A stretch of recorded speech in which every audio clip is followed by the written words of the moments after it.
Sejam bem-vindos de volta. Essa é a última parte da aula 3, que nós vamos falar sobre geração de variáveis aleatórias, mais especificamente sobre a distribuição uniforme. Lembrando os tipos de variáveis, nós temos as variáveis discretas e temos as variáveis contínuas. As variáveis discretas advêm de uma contagem, por exemplo, e quando a gente fala que é uma distribuição uniforme, significa que todos os valores têm a mesma probabilidade de ser sorteado. Então, por exemplo, podemos pensar nas faces de um dado, que vai 1, 2, 3, 4, 5, 6. Qualquer um desses poderia ser sorteado. Eu posso usar a função aleatório entre do Excel, que coloca o valor mínimo, o valor máximo, como nós já vimos no exemplo do jornaleiro. Por outro lado, aqui temos, então, a distribuição uniforme contínua, que, por exemplo, podemos pensar num saco de arroz que tem peso variando entre 4,98 e 5,02. E, nesse caso, poderia ser qualquer valor dentro desse intervalo. Temos uma função do Excel, que é a função aleatório. Essa função aleatória, ela gera números aleatórios entre 0 e 1. Para poder transformar eles em outros tipos de distribuição, nós temos que fazer a soma do valor inicial do intervalo e depois também a multiplicação. Isso está bem apresentado no resumo explicativo sobre a distribuição contínua e uniforme. Vamos para lá, então. Nesse resumo, é apresentado como é que se pode produzir a distribuição contínua uniforme. Então, a precisão é de 15 casas decimais, são gerados números entre 0 e 1. Se você quer qualquer outro tipo de distribuição, por exemplo, que seja entre o intervalo A e B, você precisa fazer esse cálculo, considerar o valor inicial de A, ter um aleatório multiplicando a diferença entre B e A, que seria o passo, tá certo? Se for, ela também pode ser utilizada para gerar números inteiros no intervalo entre K1 e K2, por exemplo. Nesse caso, você vai usar a função chamada int. Nesse arquivo com essas explicações, nós apresentamos 4 exercícios a serem feitos, tá certo? E nesses exercícios é para você tanto entender qual que é as propriedades, né, dessa função aleatório, quanto entender as possibilidades de uso dela, ok? Sobre os exercícios, um deles foi mostrar que, olha como os números que foram gerados usando o aleatório, eles realmente geram números aleatórios, ficam distribuídos, tá certo? E também mostrar para vocês a possibilidade da evolução da média. A evolução da média nada mais é do que a soma, tá certo?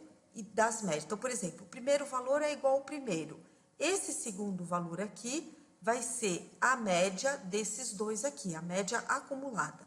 Esse terceiro número aqui vai ser a média desses três, e assim por diante.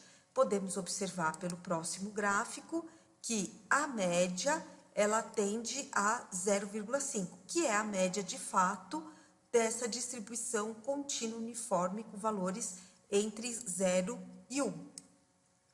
Podemos também fazer, aproveitando a nossa aprendizagem sobre distribuição de frequência, e fazer uma distribuição de frequência sobre as faixas 0, 0,5, 0,10. Então, essas foram as faixas escolhidas, e aqui são os valores da distribuição de frequência. Logicamente que se espera que essa distribuição ela seja uniforme, ela tenha valores muito próximos. Foram considerados 1000 números nesse cálculo. Talvez, considerando mais números, pudéssemos ter uma uniformidade mais aparente. No exercício 4, foi também para gerar outros conjuntos de números aleatórios e mostrar que, quando se considera os números reais, as medidas obtidas com essa geração de números aleatórios é muito próximo das medidas esperadas. Então, por exemplo, vamos considerar aqui os números reais entre 0 e 30. Foram feitas 1000 números, tá certo? Aqui. Desses 1000 números, nós tivemos a média observada é 15,2425, a média teórica é 15, ou seja, 0 mais 30 dividido por 2, tá certo? O desvio padrão observado, desses valores foi usando a função do desvio padrão do Excel, DESVPAD. Já o desvio padrão teórico é utilizando a fórmula B menos A sobre raiz de 12. Essa fórmula tem um motivo, ela na verdade, ela sai daqueles, se vocês lembrarem quando fizeram estatística básica, a variância é calculada em função da esperança. A variância é a esperança de x quadrado menos a esperança de x ao quadrado. Quando você faz esse cálculo, você vai obter exatamente essa fórmula aqui. Ok?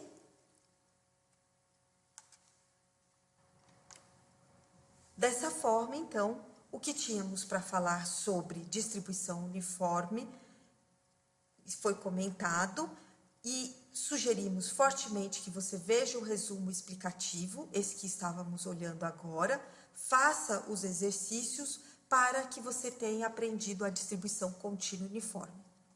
Então, nós aprendemos já duas distribuições. A distribuição discreta uniforme, que pode ser utilizado tanto o aleatório entre, quanto uma adaptação do aleatório usando a função int, que é a função inteiro, e a distribuição contínua uniforme usando o aleatório.